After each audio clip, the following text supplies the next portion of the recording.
All right, now we're live. How you doing, Tim? Dude, doing phenomenal, man. Holidays are here, fired up, ready to rock this puppy out. Hey, say how. Oh, now I hear it in my head. Oh, now I hear an echo. I gotta kill this. Hold on.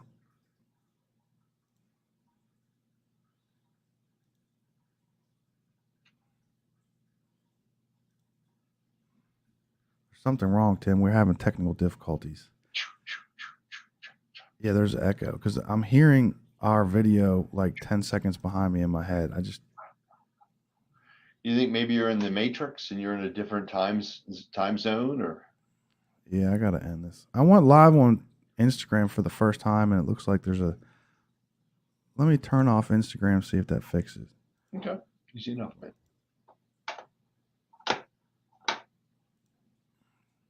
All right, I turned off Instagram. Is that better? Let me turn it off here. Yeah, it's fixed. All right, sorry about that, everybody. Having some technical difficulties with Instagram. I was going to tell you to say hi to everybody on Instagram, but bye everybody on Instagram because they're all gone now. So there you go, we'll man. try again next week. It's all right. Go plan, We're live on Facebook and YouTube. That's enough for today. All right, man. So talk to me. What's going on, man? So Tim, I'm just getting over SARS or something. So my voice is not all there today. And today's your kind of your platform because we're going to talk about alternative loan programs, and by that I mean not conventional, not even conventional with like 5% or 3% down, and not FHA, VA, and USDA. Let's talk about what are the other loan programs, or even loan programs that you're able to add other programs on top of existing loan programs that kind of make them other loan programs. Like if you're getting, Sure. a 6% interest rate and you're getting an FHA loan, technically it's an FHA loan, but it's still an alternative because you're using another program to modify it. So I'm going to say any modified program or a completely different program that's just not a regular straight conventional FHA, VA, USDA. Let's talk about what options people have for 2024 because people don't know these programs are out there. And you have one really fascinating program that I'd like to maybe start with because if people have a short attention spans, Sure. I'd like them to know about this one program, Tim. I call it the buy your house before you sell your house program. Cash to keys is what we call it, man. Let's go. Cash to keys is what we call it, a contingency buster. And what that means is the program's designed to assist people you buying with either a VA loan or conventional loan. And what it allows you to do is it's called a buy now, sell later. So it gives you that lag time because a lot of people are afraid to be homeless. They're afraid to sell their house, right? And not have Okay, so maybe go, what you're describing is somebody who has a home to sell. right?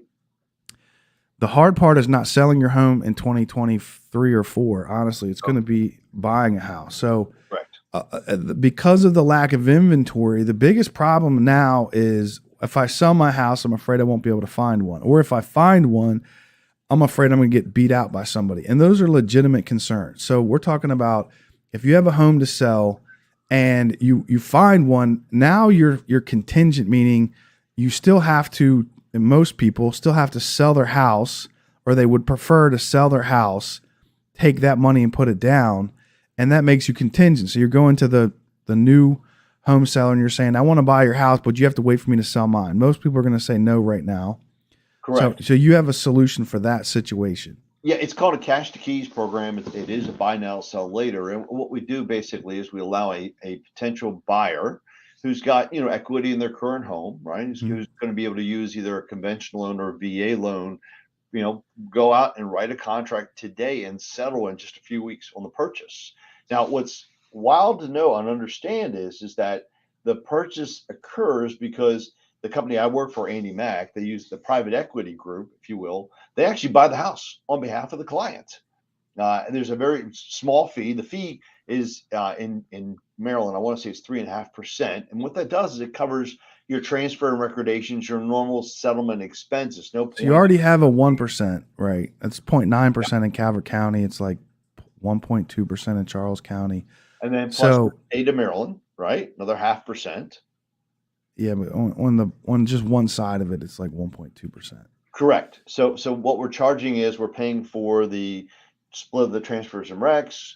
We're Mhm. paying for the title insurance. We're paying for the title company. We're paying the normal everyday And that expense. includes all the normal lender fees, which are usually 1.5%.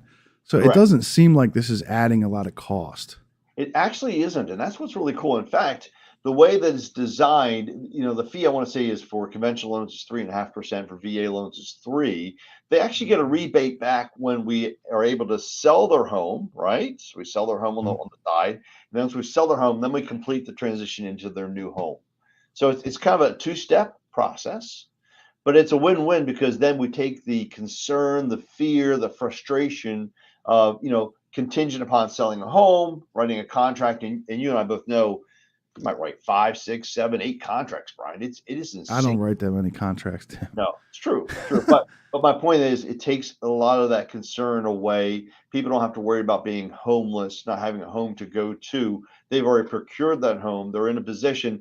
And the one thing you and I've talked about this, Brian, it gives sellers time to do upgrades to the home to get maximum dollar. Because how many houses do we have today where the house is not perfect? It needs some tender loving care, right? Or it's got too much furniture, or maybe they've got some enhancements they need to do or some repairs. Right. So Give so them so time to okay. move So out. Annie Mac buys the house. So let's say we're working together and you have a home to sell and you find the house. You don't even have to sell. You don't even have to have your house on the market, or do you? You have to put your house on the market within 30 days of But close on the so new it doesn't house. have to be on the market. So Oh, okay. So 30 days. That's crazy. All right. So you find a house that you right? want to buy. You put it under contract for, let's say, 30 days. Let's say we do this January 1st. Let's play this out. Yeah. You find a house January 1st, you put it under contract, it goes to settlement January 30th, assuming that's like not a weekend, okay? Cheesecake. Yep. And you have to have your house on the market by January 30th, or do you have to 30 days after settlement? Oh my gosh. All right, so you don't even Yeah. have to have your house on the market now until February 30th. There's no 30th. All right, let's say the 28th. Correct. February 20th. Yeah. All right. And Annie Mac has bought this house. Right. So when you go to settlement, how much money do you need to go to settlement on that house? You just pay that one fee. So if you're buying a VA loan, it's a 3% fee. If you're buying an F8 of conventional, it's 3.5. That's Okay. it. So you pay that up front. Correct. And then you have 60 days to get or 30 days to get your house on the market after settlement. Correct. So that gives you time. So let's say you get your house on the market and so you're going to settlement on your new house January 30th. Your first payment is not until March 1st. Well, here's the cool thing. Now, check it out. You ready? You're not even paying, and this is kind of wild. You're not even going to pay any mortgage or any rent payment on the new house. We just accumulate interest. So you Okay, don't even make the payment. there's no payment. So it takes That's away. crazy. Yeah. So you don't have two payments to make. You don't have to worry about being homeless.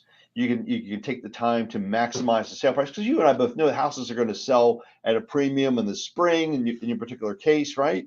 So Yeah. it gives you time to maximize the return. And Brian, how many more deals could you have gotten closed? Right? Think about it. You know what I mean from that perspective. Or take it Well, the hold on real other quick. way. Just as far Yeah. as the conventional part of it, let's say you're putting 20% down, but when you're going to settlement, you're not putting 20% down. You're only putting 3% down. You're not really putting through. You're paying a fee You're because paying a fee. that money Okay. is still locked in the I got you. equity in your old home, right? Okay. So we All have right. the after that Worst case scenario. Okay. So, and then how long do you have to sell your house? 6 months. That's crazy. I've never had a house for 6 months, by the way. So that's like, Exactly. I don't Well, want to say this is a lock, but this is a lock. it's a Brian. It's a home run. Think about it. I Yeah. mean, That's it's, an easy one. and so to me, that's why I like calling it the contingency buster because that's what it's doing. It's busting us out of a situation where now your clients, your buyers can feel more comfortable with the process. Now, imagine this: the seller selling the home to your buyer, right? Because it's considered a cash purchase, Brian. We're not even contingent upon appraisals, contingent upon any, Really?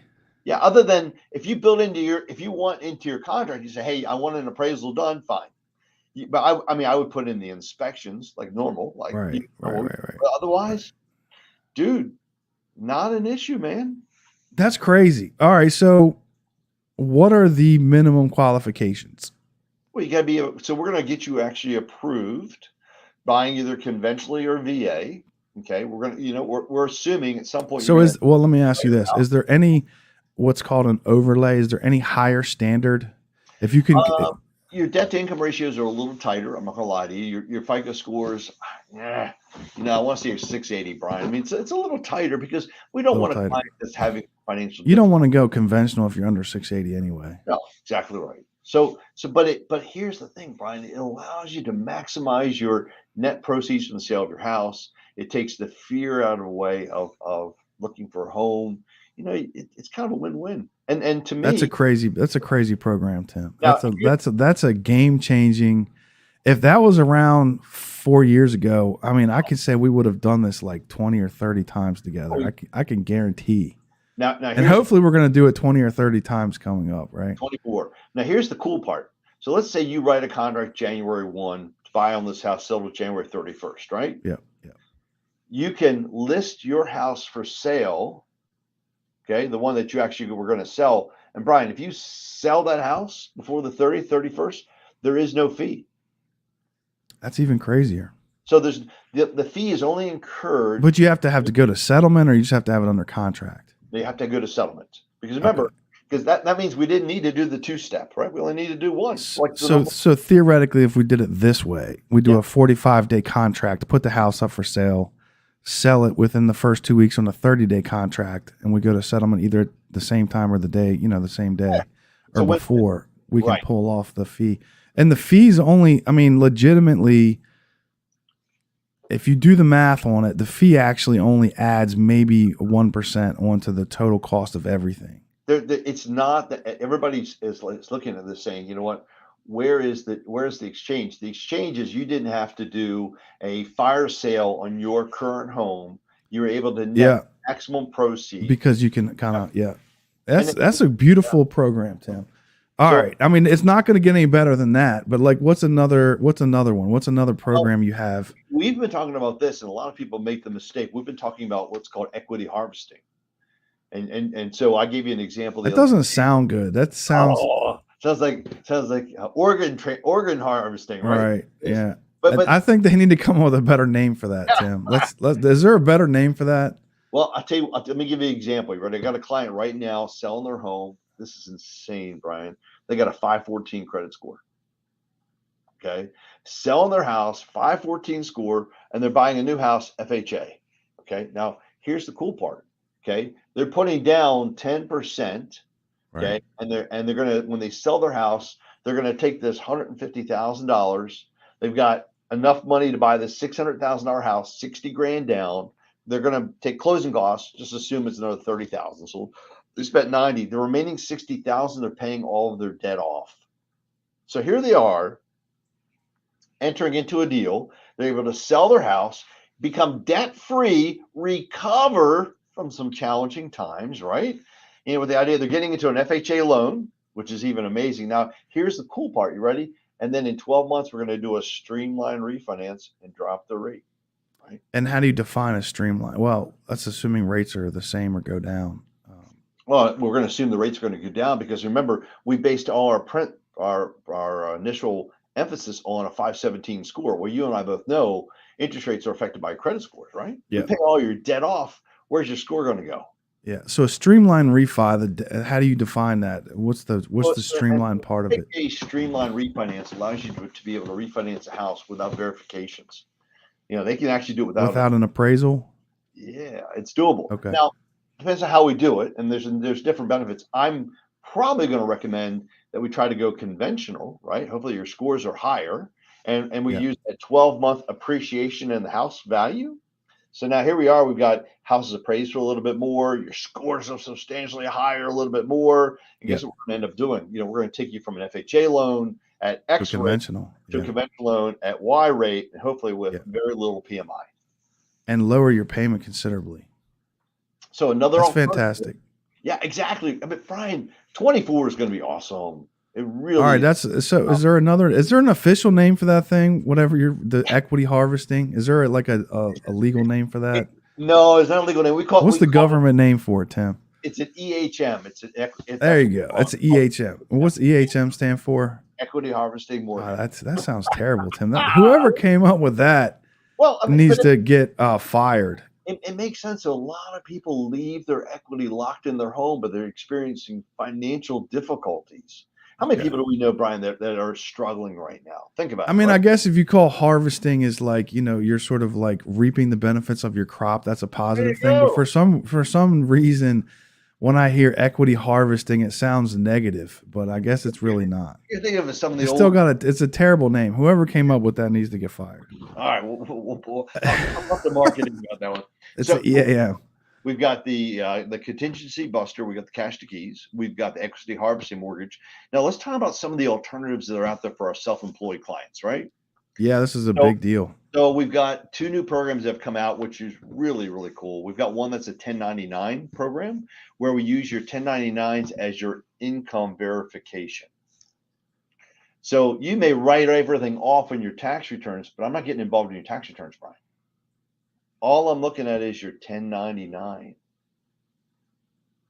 So let's say, Okay. for example, you make $250,000 1099 income, right?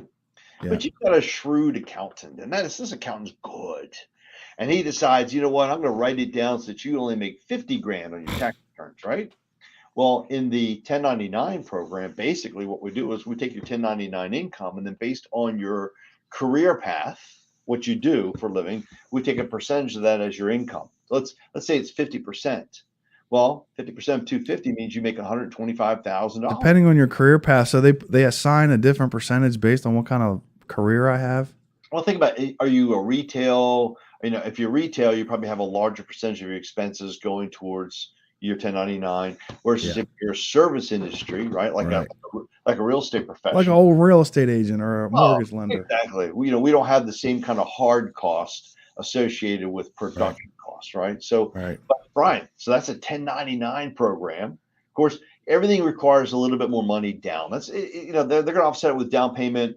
They're going to look at your credit scores. It's a combination of things, but that's a huge program.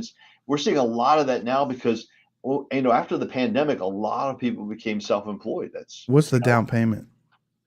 I want to say it's 20%. Okay. But still not bad, That's man. still good because anybody selling a house will probably have 20%. And then is there other overlays like you have to have a 680 credit? The credit score dictates the rate. That's all you got to keep in mind. I mean, Okay. depending on where you're at, that's going to dictate your situation. Correct. Gotcha. Yep. That's a great program. Now we have the bank statement program. You have the bank statement program. Yeah, buddy. That's another self-employed program where we look at your bank statements either for 12 months or 24 months. And, each one's a little bit of a different tier when it comes to interest rate, down payment, credit score, et cetera, right? And isn't this kind of wild, Brian? I mean, you're thinking to yourself, what is going on? Hey, let's face it. You know what? Well, I'm catching a little bit of 2007. What do they call that? I mean, that's where you had those. I think the difference was back then it was even considerably easier. Like the ratios, they'd allow you to pull your ratios way up. Stated income, yeah. Stated income, yeah. So what's the difference between bank statement and stated income? Well, stated income says, yeah, I make 200,000. That means you just state it as in you just write it down on a piece of paper. Yep, exactly. You don't even have to prove it. Not so much. Okay, so you don't have that. You have to show that you're putting money into your bank, Well, and yeah, you have to document obviously where the money's coming from. Like you're not, no. So you're putting $10,000 in cash in your bank every month. Well, the bank may have to. Do you have to show you have a job, Tim, or are you just showing that you have money? You're self-employed, so we need to show that you have a company. So if you're in the pharmaceutical business, Tim, you can get a house. Is that what you're saying? Oh, BM Industries LLC is available with SStat. I did check it earlier. Just saying, Brian Mayer Industries. I like that. That's a great name. But I'm being serious. Let's say, for instance, all I can show you is that I'm putting $10,000 in cash, and I tell you that I have a pressure wash business or something, do you have to verify anything? Just You the have to money? verify you have a license. You have a business and you have a license. Yeah, there are some minimal. I have to have a business license. What if I don't? What if my business doesn't require a license, like a pressure washer business? Well, then we're going to look for retail licenses, contractor licenses, home improvement licenses. What if you don't need any of that to pressure wash? We have to show that you have a business in place. So I can make a website that says I have a pressure washing business. You are very good. You have And then what if I provided invoices for the pressure washing? That would be helpful, right? That would be helpful, but you have to be in business. I want to say it's 2 years, Brian. I want to say there is a minimum time frame of being self-employed. So yeah. Okay. That sounds like a crazy program. All right. And what is that called? That's a bank statement program. It's just called banks. I mean, who's naming these things, Tim? I love this. Ready? So, or we call it the BS mortgage, BSM. Right? Oh, Tim, I'm telling you, bro. Whoever's naming this is just unbelievable. Is there? Okay, bank statement mortgage. Bank statement mortgage program, right? Equity harvesting mortgage. Okay. See, buster mortgage. Okay. Dude, this is a win-win. You want to go for another one? Yes. All right, man. So we've hit on these. Now the big one that everybody talks about is the DSCR, of course, right? That's the doesn't sound terrible. A DSCR mortgage. So what does that stand for? Debt service coverage ratio. So what we're saying is there enough rent? That sounds like some kind of a financial transaction. Is it like the FCC needs to get involved in that? Like it's we're shorting a house somehow or something. They don't need to be involved, man. They're fine. Everything's good. It's all on paper. It's all legit. So, but here I'm not verifying you even have a job. I just got to verify where's the money coming from for the down payment and the closing costs. You got to have an LLC. That's basically it, Brian. It's not huge, man. It really is not. So these are all really for self-employed people that are having a hard time because they don't show enough money on their tax returns. So you have like three different ways you can skin that cat. Sure. Or you have an investor who is, who's very good with writing shit off. There are multiple options. There really are. You'd be surprised. And in a scenario like that, and this is kind of out there, but what if an investor gave the money for this down payment and closing cost to somebody on a loan and they had to pay it back? Could you do that? No, you need 60 days of seasoning. So keep that in mind, Brian. So let's say somebody lent me $150,000 and I pay 2 months of payments back on that. And I'm using that $150 as a down payment. You could do that. Yes, sir. I know what you're thinking. Could I use my credit cards? Nah, I can't. No, I'm thinking about like I have an investor, right? Who could loan somebody the money. And also Airbnb. Okay. All right. So let's talk about, and I don't know if this was in your bucket for today, but I have a need. I think we're all going to have a need in 2024 for fixer-upper loans. What do you have for fixer-upper loans? So you really have three choices there. So you have number one, of course, your traditional 203K FHA loans. You have and let me just give the 10 seconds on that. Sure. You can get it's called a FHA 203K. Yeah, but there's two of them. Is there a Streamline? Streamline is 30K up to 30. They change it. 75,000, baby. Oh, they changed it. 75,000, which is I'll call that easy. Yeah, after 75,000, it gets a little more complicated. Yep. And then of course, for example, let's use Calvert County. We're at 75 for the streamline, and then we cap out in Calvert County. This is kind of sad, Brian. What do you think the maximum is for this program in Calvert? 450. No, it's $1,149,825. That's good. That's putting me out, unfortunately. Yeah, I was hoping they'd be at $1 million too. Yeah, I was hoping I need $2 million. So, just saying. Yeah. So in that nuts. So you have the FHA 203K. You have the conventional loan, which has more options, which is called a home style, right? Okay. And then we'll talk about that real quick. So the home style allows you to buy a house that would not pass. And what we mean by this is during man, my voice is tough. During a normal purchase, somebody has to get an appraisal, and an appraisal has minimum requirements for the condition of the home. You can't have exposed flooring. You can't have drywall missing. You can't have plumbing fixtures exposed, or not fixtures, but you can't have plumbing pipes exposed, like someone ripped a vanity out of a bathroom and Right. didn't replace it, or a toilet's missing. Correct. You can't have a leaky roof. You can't have mold. No. I think mold's probably going to be a deal breaker no matter what. But No, it's not. I mean, in that case, you're going to end up going with a rehab loan. I just did one. I mean, it's okay, so that's not a deal breaker. All right, so under normal circumstances, and most home sellers, real estate agents are going to say, hey, don't even come along with your FHA or your VA loan. You can't buy this house. right. You're saying, so with the streamline, how much cash can you get? And is the cash only to bring the house up to a minimum standard, or can you have money over and above to buy yourself some new appliances? So you can incorporate the appliances as part of the purchase. So that can be done. What if I wanted new curtains or a new, I wanted to get all new floors in my house? Can I do that? Yep, your new floors, it doesn't matter. New appliances, you name it, Brian. It's pretty wild. So you can, and how much can you get? $1,149,825. Let's say the house is $500,000, and it needs 50K to get it up to minimum standards, but I want to put in another 100 in order to rehab the whole house. Can I do that? Yeah, 650. Rock and roll, man. So as long as the house will appraise at the new value based on the upgrades that I'm going to do? It has to appraise for basically 90% of the improvements and the repairs. Okay. That's crazy. It's because we're allowed to increase the value by 110%. So let's say in your example, you had a $500,000 sale price. You want to put $150,000 in improvements. You're at 650. The house would need to appraise for roughly about I don't have my calculator here, but let's say 590, something around there.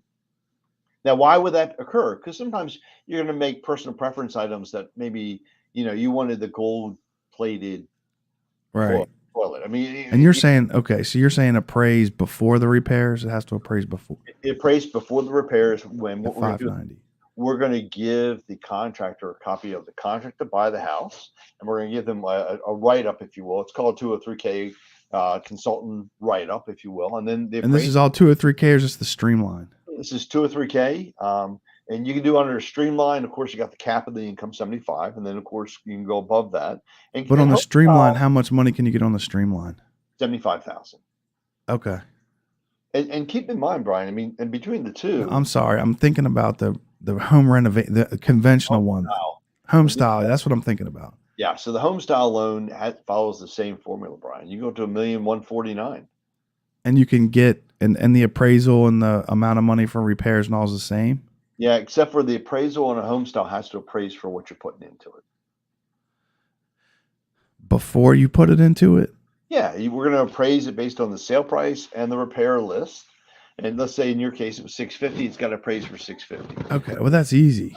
I think I was thinking you were saying it would have to appraise for 650 up front. You're saying no. Okay, that's easy. 650 with the repairs, right? With the repairs, yeah. Okay, that's fantastic. How long do you have to do the repairs? How long? Typically 6 months. And can the homeowner do any of the repairs? No, typically they got to be done by a licensed contractor. I mean, it depends. No, that makes sense. The problem is if you're the electrician, you want to do your own work, they're not going to pay you for hourly wage. They might pay for materials, for example. Okay, but they're not going to prevent you from doing it. No, you can do your own stuff. It's just yeah. So keep in mind, the FHA doesn't appraise. You can do an FHA streamline refinance when the rates drop, right? Right. That's really cool. The home style is the other program. And then, Brian, you could also do a VA renovation loan. Okay, so VA allows you to roll up to, but here we're capped out at about 50 grand for renovation. That's more than enough. Well, think about it. I mean, most of your VA loans, what is it? It's, hey, I need a new roof. Right. Or, hey, I need some windows replaced. Or, right. Hey, I'd like to put in some appliances. Or, hey, you know what? The furnace is from 1956. I need a new furnace. Oh, yeah. That's easy peasy. And do you still do escrow holdback? So you can do escrow holdbacks. Exactly right. That's an opportunity as well. So escrow holdback would be whatever loan you're already doing that doesn't add any of these overlays of these special loan programs. It gives you maybe 10 grand or whatever. You just have to get it done in the first 10 days. It's got to be done within 30 days, and it just depends upon the type of work that you're going to do. And this would be where you're not rolling in, you're not adding another Yeah, and 30,000. this is where the house is really close. Like everything's good except for this one bathroom got ripped out. Yeah, but you really want the home and you're in a Yeah. competitive bid. This could be the win-win for you. Oh, exactly right. That's amazing, Tim. All right. I mean, that's all the big stuff. You want to throw in a couple of the Maryland mortgage program type deals and just kind of like this is where you're going to Yeah. get a regular loan, but you're going to overlay it with some like closing cost assistance, down payment assistance. Yeah, if you don't know, guys, if you don't know the Maryland Mortgage Program, you have to research it because look, they're going to give you down payment assistance. They've got specialized programs for paying off the school loans. They've got low introductory interest rates. They've got multiple options, Brian. We've talked about this before. This one allows us to stretch a lot more when it comes to an FHA or VA or conventional, but also it has reduced PMI in a lot of cases for a conventional loan. So you might have somebody buying a condo, right, where they're struggling. Well, they can get a better rate. They can do it with 3% down. They can get the down payment paid. They can get some closing help assistance to knock it in, and they're going to get a reduced mortgage insurance. I mean, it's a win-win, Brian. It really is. So that That's Maryland mortgage crazy. program is huge as well. So yeah, dude, a lot of options, man. Yeah, we've covered just about everything. Is there anything else that you have that you want to go over? The only other thing that we do have some, we call it flip money or hard money kind of options available, but that one's a little bit more restrictive in the people who are doing flips, doing rehab loans. So there is an alternative option, but that one is Well, is well, let me ask you about that because that's something I actually have some interest in. So, what are the terms on that? so most of the money that's out there is running from my understanding, at least anyway, is running about 12% is the interest rate. Yeah. And 3 points. Now, everybody freaks out about that. I tell everybody, do not worry and don't be as concerned because you're only paying 12% if you keep it for 12 Well, months, right? people that are in that business are not scared off by that. So 12 and 3, and is Yep. the 3 up front? Three's up front, typically netted out of your loan. So let's say you're doing And what's the term? How long? typically 6 months is the term for most of those. And Okay. and you're paying 1% a month. So I always tell people, look, your goal is to get in, acquire the property, do the rehab, and get out as fast as possible. And if So it goes past 6 months, then you have extension fees to which are what, like 2 points? yeah, it depends how much time you need, man. It's not built in like an automatic 3 months, 2 points. No, not well, it depends upon the lender, depends upon the source, what you want to do. Yeah, Is this private money or is this through Annie Mac? it's private money. Yeah, so it's outside of the Andy Mac window. So this is more of like a Tim Murphy type thing. Not so more like a Brian Mayer kind of. Well, as a matter of fact, I do have some options there, but I didn't know if that's what you're talking There about. you go, man. Exactly right. Winner, winner, chicken dinner. But All right. so I tell everybody, look, and this is real important. You found a house. It's a HUD deal. The sale price is 125. You're buying it for 125. You're paying 3 points. It's 3750. $3,750. Okay. Let's say let's say, and then you're going to do the repairs out of your own pocket. It takes you 3 months, and then you're going to turn around and you put the house back on the market and sell the house, right? No, I Right. get all that, Tim. What I'm saying with this one, you're talking about something a little bit different. This is outside of Correct. this That's is right. a non-covered loan, right? Exactly So right. Yeah. And this is for in your this scenario, you're going to have to sell your ability to pull this off. Like if someone came to you and said, "I've never done this before, and I'm going to do the work myself," you'd probably say, "I'm sorry." it depends on the trade. I mean, okay, so they're a carpenter, they're a contractor. I If mean, they're not, yeah, but they've never done this before, and they're like, yeah, yeah, I think I want to do this. yeah. Not so much. We're This gonna is going to be on a case by case approval by the people giving you the money. You're correct. going to have to sell your cause. Like, here's how I'm going to pull this off. Oh, or we're gonna look to see if you're working with a mentor or an Yeah, advisor or a right. coach. Look, like I got one guy right now who he basically will assist you through the process, and he gets 30% of the profit. Yeah. So you're gonna if you do a deal and you're gonna make 40 grand, his fee is $12,000. Yeah. But he's gonna make sure you didn't make the mistakes. He's gonna help you get the funds. He's gonna help guarantee the process. Sure. And look, if you learn by doing one, Brian, how many more could you potentially do? Well, the hard part with those is always finding the deal. So It is in that situation, even the lender's going to have to approve the deal. You're going to have to exactly. approve everything. There's multiple levels in this thing, but is there opportunity out there? Yeah, Yeah, it's for sure. sweet. It really is. All right. What? Anything else you want to cover? Dude, I think we covered it all today. I mean, there are more options. I'm not gonna lie to you. There are more things out there, Well, but let me ask you this: which one are you most excited about? you're gonna laugh. I like the contingency buster, the first one we Yeah. hit. Yeah. That cash to keys, dude, is a killer. I think, and because it's not unique, it's very little cost. And when you think about what you're doing, is you're taking away the fear of being homeless. You're giving the client opportunity to increase their net proceeds from the sale of the house. Yeah. Now, imagine if you will, you found the house you want to buy. You go through this cash to keys, the buy now, sell later program, and then you do the work on the house you're buying. Yeah. And that was the reason why you wanted to be able to get in, do improvements on that house first. Yeah. Like I said, Brian, there are some amazing options here. There really are. Just got to brainstorm a little bit on it. Yeah. That's probably the biggest game changer as far as like things that couldn't be done before. The other one is going to be all of those self-employed loans. That's going to be a big deal. I think we're going to do that one. I think you like the equity harvesting loan. I still can't even think about what that even is. We got to change the name. Yeah. EHM, Equity Harvesting Mortgage. Financial Freedom Mortgage? Yeah, yeah, Tim. See, brother. you need to get yourself a marketing department, Tim.